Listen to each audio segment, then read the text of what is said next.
Cada año, la celebración de Navidad es esperada por la gran mayoría de las personas. En nuestro círculo de iglesias también nos preparamos con actividades especiales que nos permiten compartir con hermanos en Cristo y al mismo tiempo llevar el mensaje de salvación a los perdidos. Pero, ¿sabía usted que la Navidad es una celebración que a muchas personas les incomoda? No les incomoda la fiesta en sí, sino lo que representa.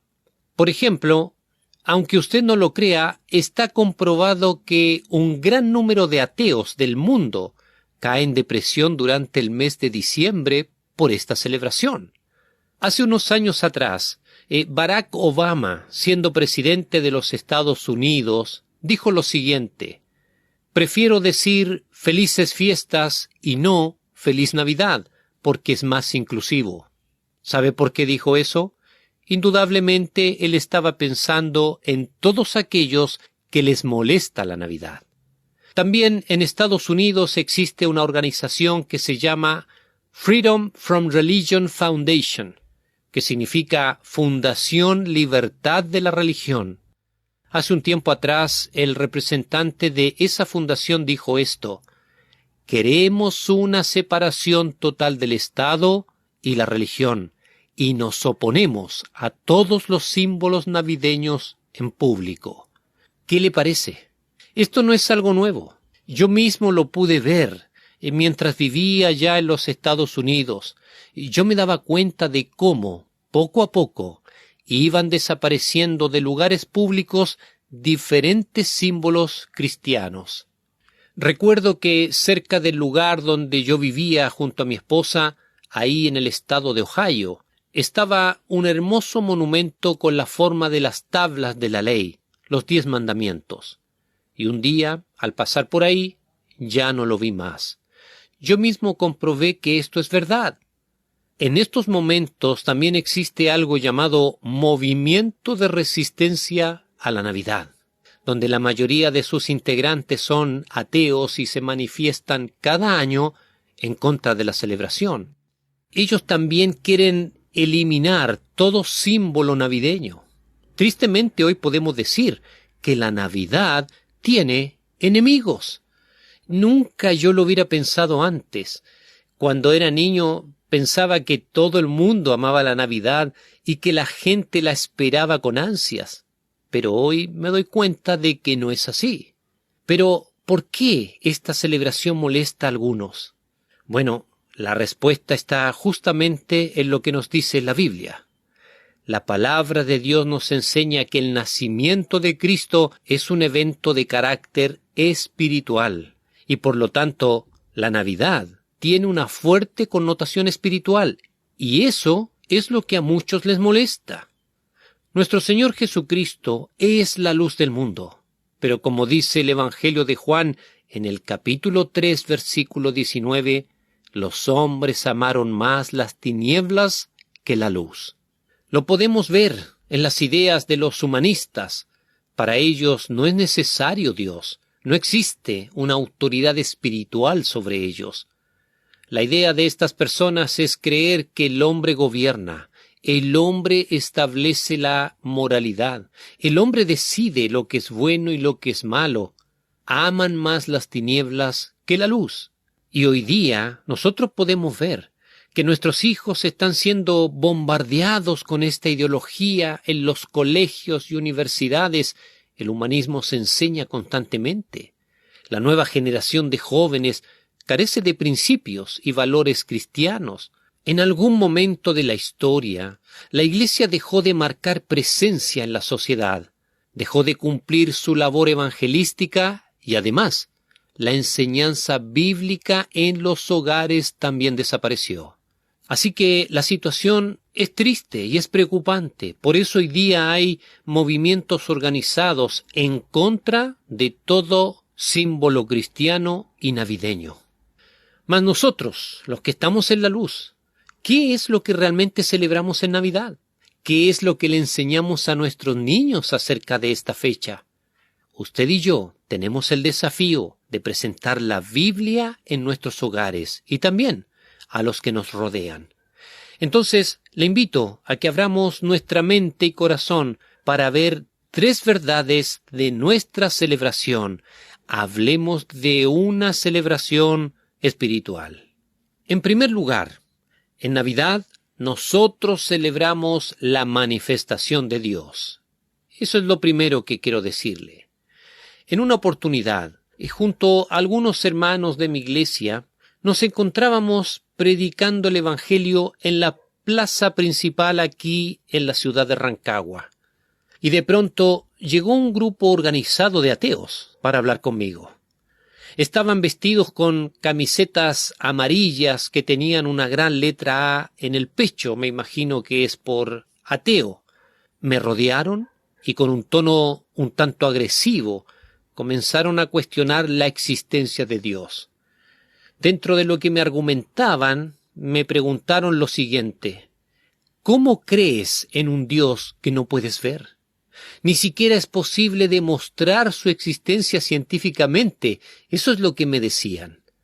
Entonces yo les dije: señores, nuestra fe no es ciega. Nosotros creemos en la ciencia histórica.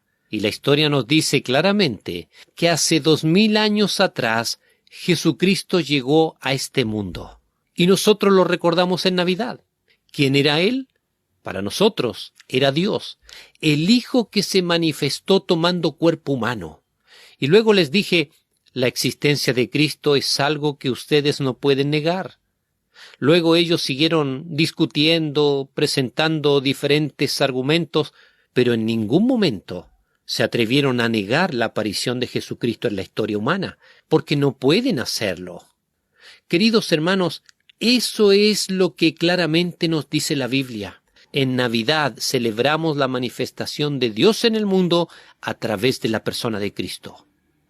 Es lo que nos dice el profeta Isaías, ahí en el capítulo 7 y versículo 14. Por tanto, el Señor mismo os dará señal. He aquí que la Virgen concebirá y dará a luz un hijo, y llamará su nombre Emmanuel. Esta profecía se cumple claramente ahí en el Evangelio de Mateo, en el capítulo 1, versículo 23, cuando el ángel, enviado por Dios, habla con José. Escuche: he aquí una virgen concebirá y dará a luz un hijo, y llamará su nombre Emmanuel, que traducido es Dios con nosotros. El gran predicador Charles Spurgeon, refiriéndose al nombre Emmanuel, escribió un comentario diciendo que este nombre nos muestra algo muy poderoso. Escuche lo que escribió. El nombre Emmanuel muestra cuán bajo Dios se inclinó para salvar al hombre. Agregó la naturaleza de una de sus propias criaturas con su propia naturaleza divina, aceptando la debilidad, las fragilidades y la dependencia que aquella criatura experimenta. Muestra qué gran milagro fue que Dios pudiera agregar la naturaleza humana a la suya y seguir siendo Dios. Muestra la compatibilidad entre la naturaleza humana no caída y la naturaleza divina. Si las dos podían unirse, eso nos muestra que realmente somos hechos a la imagen de Dios. Muestra que podemos venir a Él. Si Él ha venido a nosotros, entonces nosotros podemos ir a Él. Entonces, si Jesucristo es Dios con nosotros, vayamos a Dios sin ninguna pregunta o vacilación. Quien quiera que seas, no necesitas sacerdote o intercesor para presentarte ante Dios, porque Dios se te ha presentado primero. Hermoso comentario. ¿Cuántas verdades bíblicas encontramos en esta declaración de Spurgeon? La humillación de Dios, su poder para realizar el milagro de unir dos naturalezas y luego la invitación para venir a Él. Queridos hermanos, ustedes y yo debiéramos vivir con esa gran verdad en nuestros corazones. Hemos creído en Cristo. Él es Emmanuel, Dios con nosotros. Algunos historiadores cristianos cuentan que cuando John Wesley murió, en el momento de su despedida dijo esto: lo mejor de todo es Dios con nosotros. Hermoso Lo mejor de todo es Dios con nosotros.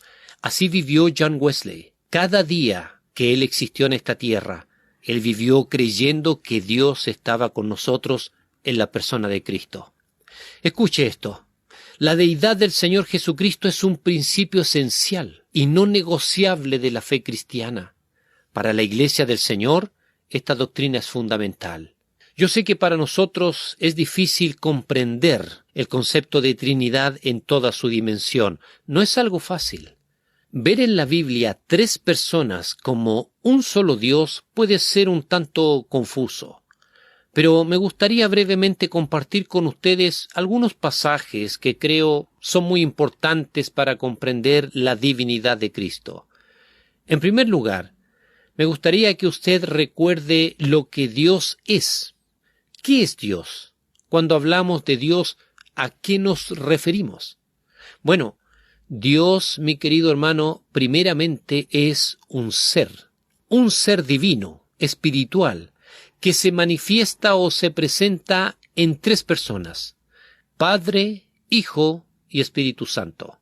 Y aunque estas 3 personas son iguales en deidad, o sea, los 3 son Dios, ninguno de ellos es el otro, sino que cada uno tiene su propia función especial, pero los 3 son Dios.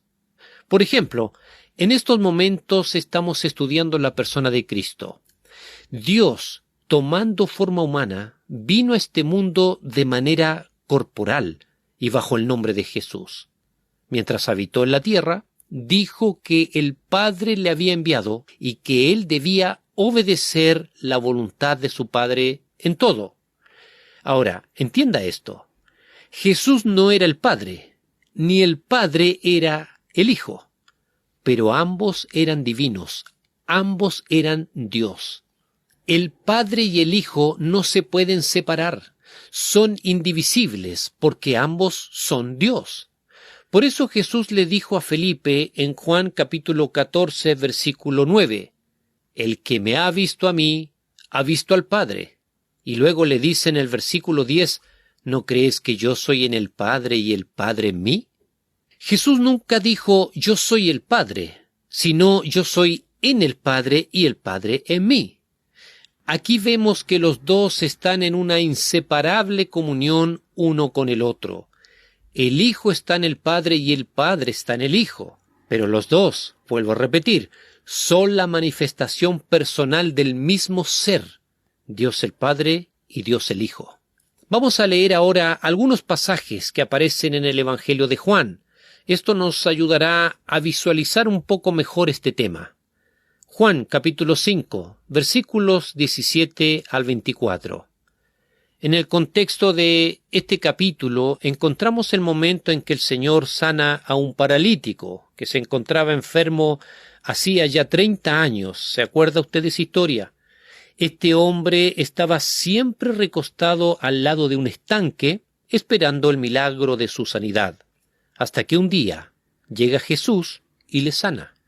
El problema para los religiosos hipócritas era que el milagro Jesús lo hizo en el día de reposo, y ahí se forma una discusión entre ellos y el Señor. Si nosotros leemos estos pasajes, en primer lugar, en los versículos 17 al 18 vemos que Cristo se compara a Dios el Padre y causa el enojo de los judíos. Escuche. Y Jesús les respondió, «Mi Padre hasta ahora trabaja y yo trabajo».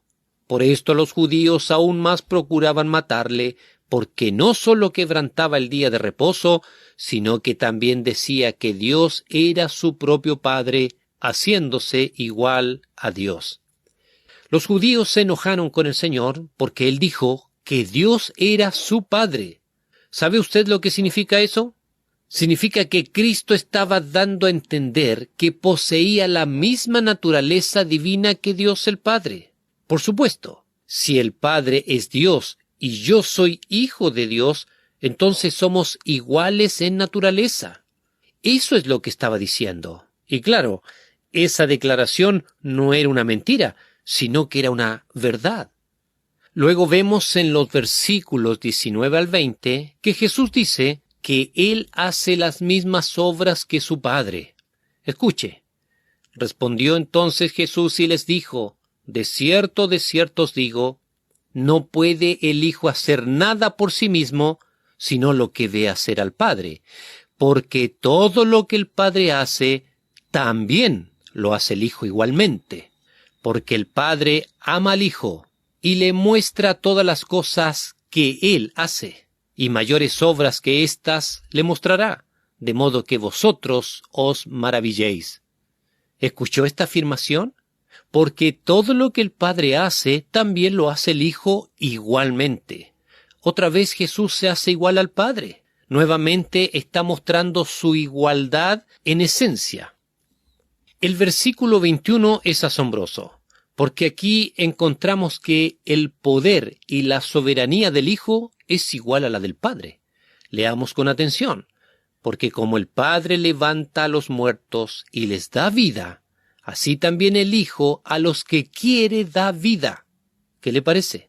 Jesús es soberano sobre la vida humana, al igual que Dios el Padre. Esto es lo que los judíos estaban escuchando. Y ahora vemos en el versículo 22 que Cristo también tiene autoridad para juzgar. Dice así, porque el Padre a nadie juzga, sino que todo el juicio dio al Hijo. ¿Escuchó bien? Todo el juicio se lo dio al Hijo. Y por último, en los versículos 23 al 24, encontramos que Cristo debe ser honrado de la misma manera que es honrado el Padre. Dicen así estos pasajes, para que todos honren al Hijo como honran al Padre. El que no honra al Hijo, no honra al Padre que le envió. De cierto os digo, el que oye mi palabra y cree al que me envió, tiene vida eterna, y no vendrá a condenación, mas ha pasado de muerte a vida. Queridos hermanos, acabamos de ver que Jesucristo es igual al Padre en su naturaleza, en sus obras, es igual en poder y soberanía sobre los seres humanos. También es juez, así como lo es Dios. Y por último, vimos que debe ser honrado de la misma manera que es honrado el Padre.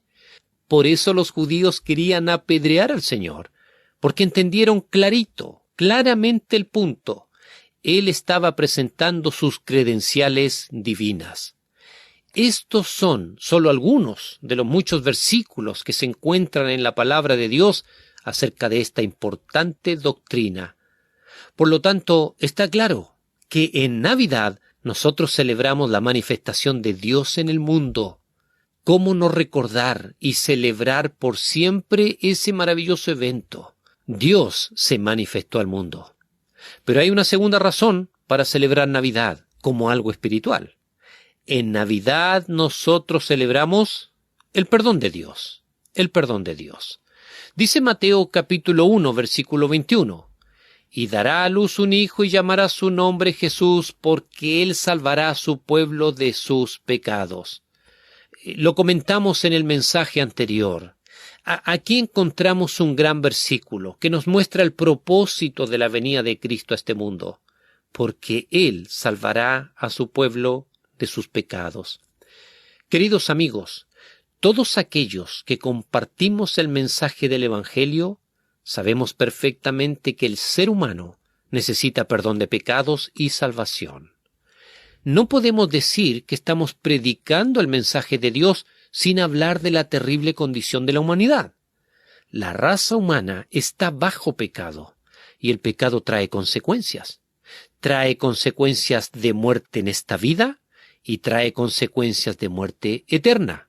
Aunque a muchas personas no les gusta escucharlo, la verdad es esta: Dios tiene que juzgar el pecado. ¿Por qué? Porque Él es un Dios santo y los pecadores hemos infringido su palabra. Hemos ido en contra de su voluntad. Usted puede preguntarse, ¿y desde cuándo las personas han pecado? La respuesta es obvia. Desde siempre. Desde que el primer hombre habitó en este mundo. De hecho, la Biblia dice que con Adán entró el pecado a la raza humana. Si usted va conmigo a la epístola del apóstol Pablo a los Romanos, al capítulo 5, versículo 12, aquí encontramos una declaración que demuestra lo que le estoy diciendo. Ponga atención. Por tanto, como el pecado entró en el mundo por un hombre, y por el pecado la muerte, así la muerte pasó a todos los hombres por cuanto todos pecaron. En este pasaje vemos que la muerte está conectada al pecado, eso está claro. Y cuando Pablo escribe que el pecado entró al mundo por un hombre, ese hombre al que se refiere es Adán. Y luego dice que juntamente con el pecado entró también la muerte, afectando a toda la raza humana. En otras palabras, nosotros somos pecadores primeramente por una condición, por herencia que recibimos de Adán. Somos pecadores desde el momento en que nacemos, y luego, al ir creciendo, se va manifestando lo que ya somos. Somos seres inclinados al mal. Por ejemplo, nadie tiene que enseñarle a un niño a mentir. Él lo va a hacer de manera natural. Solito va a comenzar a decir mentiras, a engañar. Lo mismo ocurre con la desobediencia, el enojo, la ira. Los niños nacen así, así crecemos. Todo aquello es la manifestación de la naturaleza que poseemos. Veamos ahora lo que nos dice la Biblia en Romanos 3:23. Por cuanto todos pecaron y están destituidos de la gloria de Dios. Destituidos significa separados, y esa separación de Dios es la muerte espiritual, la consecuencia del pecado. Hay personas que pueden cuestionar esta doctrina diciendo, pero ¿cómo es posible? Adán y Eva pecaron y ahora yo heredé esa naturaleza pecaminosa con sus consecuencias. La respuesta es sí. Eso es lo que enseña la Biblia. El pecado de uno nos afectó a todos y ahora todos estamos bajo el castigo de Dios. Permítame ponerle un ejemplo muy común para que podamos entender este concepto. Pensemos en el fútbol. En un partido de fútbol tenemos dos equipos que se esfuerzan durante 90 minutos para ganar. Es emocionante ver un partido, por lo menos para mí lo es. Ahora, en muchas ocasiones ha pasado que un jugador comete una falta en el área y el árbitro cobra penal. Después el penal se patea y se convierte en gol. Y lamentablemente por ese penal el equipo pierde el juego. Ha pasado muchas veces, es frustrante perder así, los jugadores salen enojadísimos de la cancha del partido porque perdieron por un penal. ¿Se da cuenta del ejemplo que le estoy dando? Un solo jugador comete una falta y luego todo el equipo es sancionado. Todos pierden. Adán pecó y la consecuencia del pecado pasó a todos nosotros. Sin embargo, cada Navidad nosotros celebramos el perdón de Dios, porque Él salvará a su pueblo de sus pecados. Cristo vino para hacer la obra de perdón y rescate. Él cargó su culpa, cargó mi culpa en su cuerpo y murió en la cruz, resucitando, como dice la Escritura, al tercer día. Si leemos ahora Romanos 5:18, veremos un versículo muy importante que nos presenta el alcance del pecado de Adán y el alcance de la obra de Cristo. Dice así: así que como por la transgresión de uno vino la condenación a todos los hombres, de la misma manera, por la justicia de uno vino a todos los hombres la justificación de vida. ¿Escuchó con atención? Si el pecado de Adán afectó a todos los hombres, dice el pasaje que de la misma manera, o sea, con la misma magnitud, con el mismo alcance, la justicia de uno alcanzó a todos los hombres. Esa es la verdad bíblica que celebramos. Gracias a Dios por Jesucristo nuestro Salvador. Su sacrificio en la cruz, su amor, su misericordia nos alcanza a nosotros. Pero quiero aclararle dos cosas con relación a este hermoso pasaje de la Escritura que acabamos de leer. En primer lugar, debo decirle que no todos los seres humanos son salvos automáticamente por el hecho de que Jesucristo murió y resucitó, sino que cada persona necesita responder a esa verdad, a ese mensaje de salvación. Nosotros debemos compartir el Evangelio con todos, pero cada individuo es responsable frente al mensaje.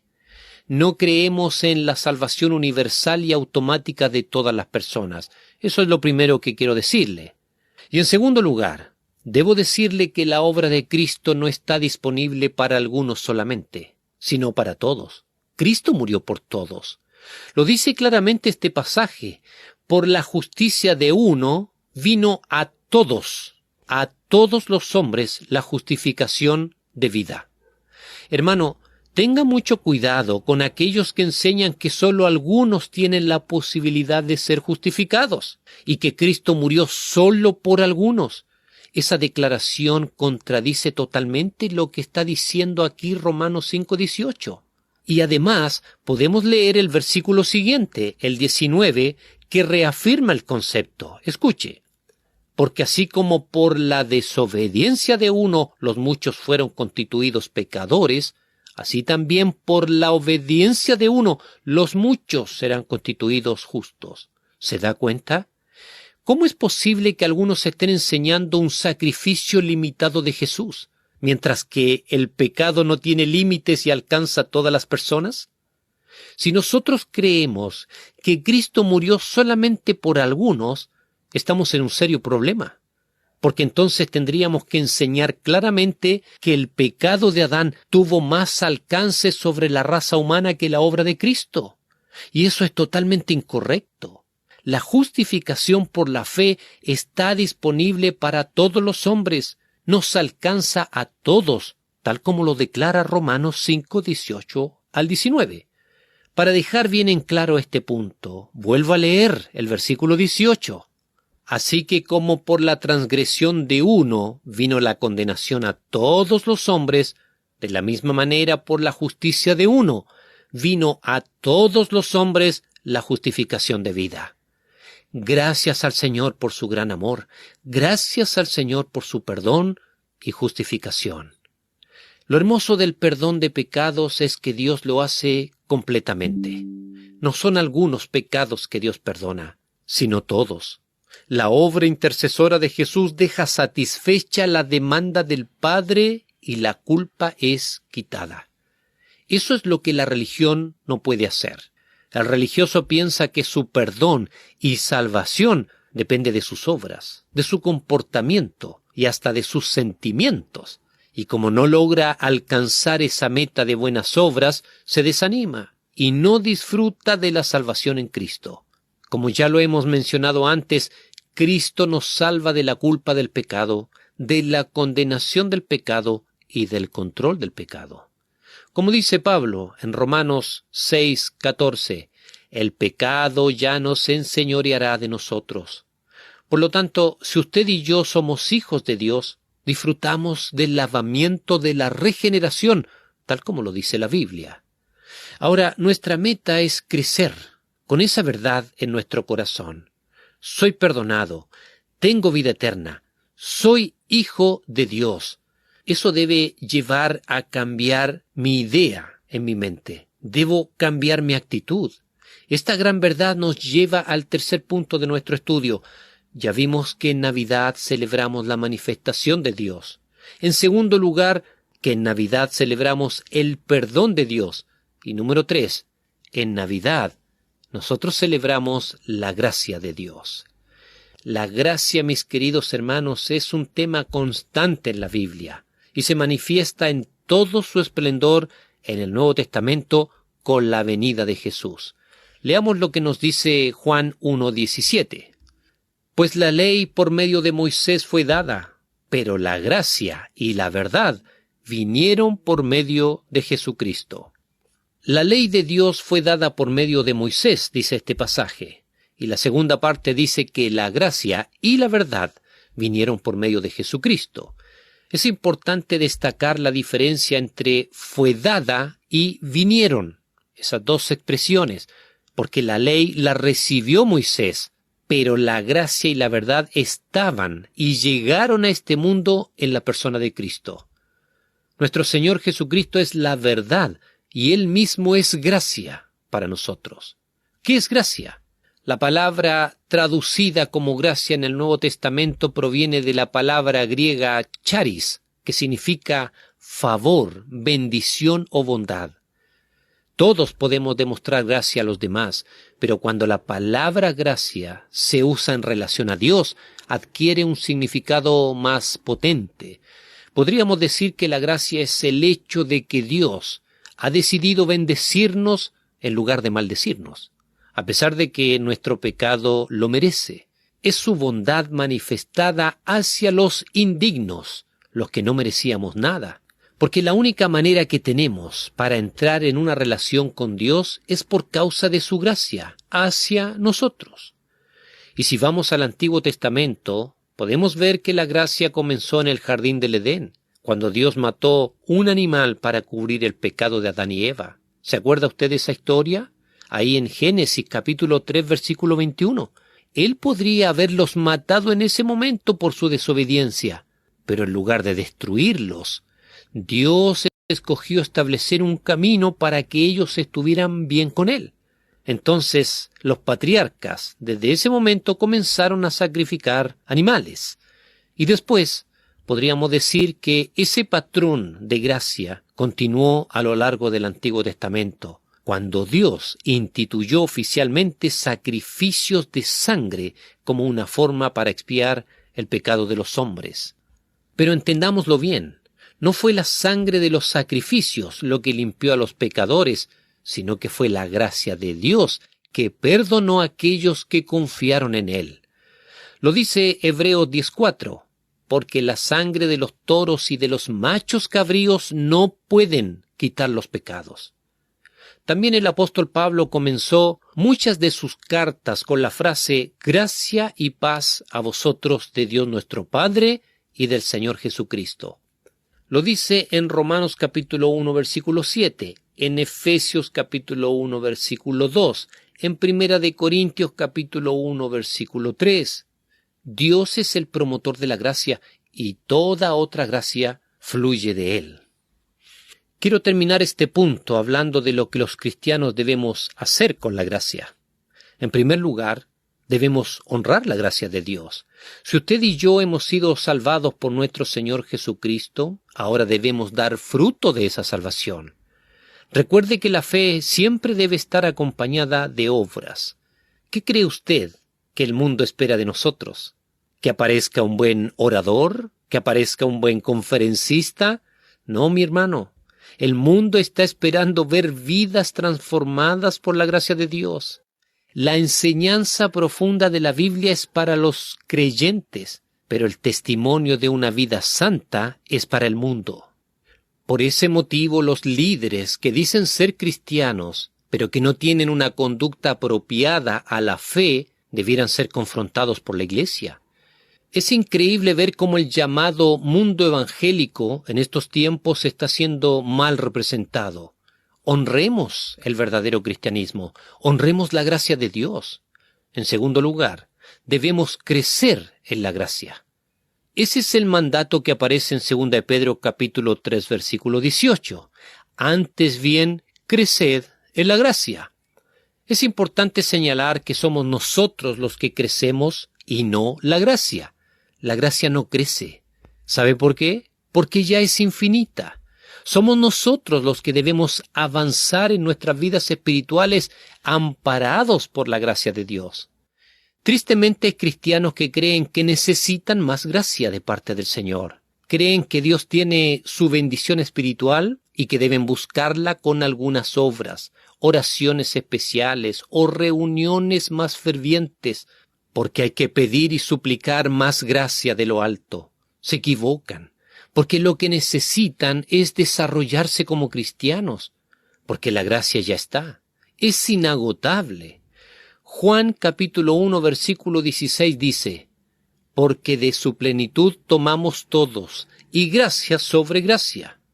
Este pasaje dice que de Cristo podemos tomarla, y es gracia sobre gracia. ¿Entiende lo que significa eso? Le voy a poner un ejemplo. ¿Alguna vez ha bebido agua de un río? Los ríos se caracterizan por tener una corriente de agua. Si usted se inclina y bebe de esa agua y después hace una pausa para mirar alrededor, los árboles, el paisaje, pero luego vuelve a inclinarse a beber, ¿está bebiendo la misma agua? Por supuesto que no. ¿Por qué? Porque con la corriente del río el agua ya se renovó. Así es la gracia de Dios. Es inagotable y se renueva cada día. Se renueva para cada problema, se renueva para cada sufrimiento, para cada momento. Usted siempre la tendrá fresca, porque de la plenitud de Cristo tomamos gracia sobre gracia. Así que nunca piense que le falta algo a su vida espiritual. El problema siempre seremos nosotros, pero nunca la bendición de Dios por medio de su gracia. Ahí no está el problema. En tercer lugar, también debemos compartir la gracia. El apóstol Pablo dijo en Romanos 10, versículo 1, «Hermanos, ciertamente el anhelo de mi corazón y mi oración a Dios por Israel es para salvación». En otras palabras, él estaba diciendo, «Cuánto anhelo en mi corazón que los de mi nación tengan lo que yo tengo, que puedan ser salvos». ¿Tiene usted ese mismo sentir? Es importante hacernos esa pregunta. La única manera de lograr aquello es compartir el mensaje de salvación, que es por la gracia. Estamos viviendo en tiempos difíciles. No podemos perder ninguna oportunidad para predicar el Evangelio, mi hermano. Hay que aprovechar las oportunidades. Si alguien está enfermo, hablémosle de Cristo. Si alguien está sufriendo, hablémosle de Cristo. Si vamos a regalar comida en el momento de hacerlo, hablemos de Cristo. Si voy a celebrar una boda, aprovecho la ocasión para hablar del amor de Cristo. Y si tenemos que predicar en un funeral, enseñemos que tienen esperanza los muertos en Cristo. ¿Se da cuenta? Constantemente habrá una puerta abierta para compartir nuestra fe. Hermanos, los cristianos maduros no hacen del Evangelio una actividad especial, sino un estilo de vida. Ellos viven así.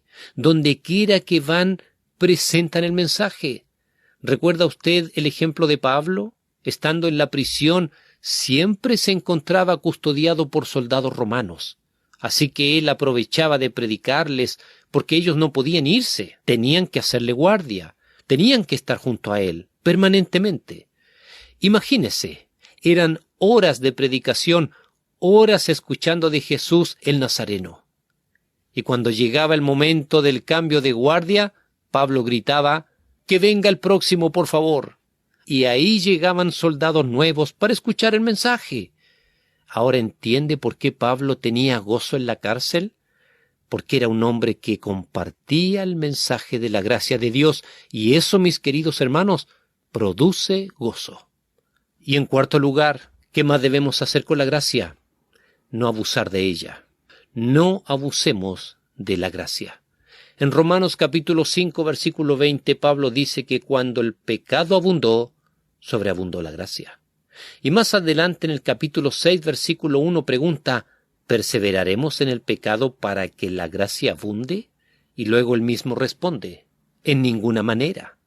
Muchas veces los cristianos podemos descansar en nuestra condición de salvados al punto de abusar de aquello. Como tenemos seguridad de salvación, sentimos que Dios tiene que cumplir con su trabajo de darnos perdón. Así que no sentimos mayor preocupación al momento de pecar, sino que confiamos en que de igual manera seremos salvos. Eso es justamente lo que Pablo advierte. No abusemos de la gracia. Le voy a decir algo, mi querido hermano. Nunca piense que la gracia de Dios deja sin efecto su disciplina, porque la disciplina también es parte de la gracia. La Biblia dice que Dios al que ama disciplina y azota a todo el que toma por hijo. Él nos seguirá amando, aún en medio del castigo. Por lo tanto, es mejor mantenerse fieles y seguir trabajando en pos de esa meta llamada madurez. Termino este punto diciendo lo siguiente. Cuando nuestro Señor Jesucristo llegó a la tierra, llegó la consumación de la gracia. Esa gracia que Dios mostró a lo largo de la historia se hacía visible, se manifestó al pueblo de Israel y más tarde a todos nosotros. Lo sorprendente de todo esto es que el sacrificio de Cristo estaba preparado de antes de la fundación del mundo. Dios ya había determinado que su Hijo viniera en rescate del pecador. Entonces la pregunta es, ¿Desde cuándo existe la gracia? Desde antes de la fundación del mundo. Pregunta: ¿estás descansando en aquella gracia? ¿Estás atormentado por algún problema o aflicción? ¿Crees que Dios se olvidó de ti? En esta Navidad, ven al Señor y adórale por lo que Él es. Adórale por ese don inmerecido. Adora a Dios por el regalo de su Hijo. En el día de hoy hemos estudiado que la Navidad es una celebración espiritual. Celebremos la manifestación de Dios, celebremos el perdón de Dios y celebremos la gracia de Dios. Vamos a terminar este tiempo elevando una oración a nuestro Señor. Querido Señor, venimos ante ti agradecidos por todo lo que has hecho por nosotros. Nosotros tenemos una razón poderosa para celebrar, porque siendo pecadores nos has amado y sin merecer absolutamente nada nos has salvado. Recibe en esta hora nuestra adoración, porque tú te la mereces. Continúa obrando en nuestras vidas para llegar a ser cristianos maduros y fieles. Y muchas gracias por el verdadero significado de la Navidad. Oramos en el nombre de nuestro Salvador Jesucristo. Amén.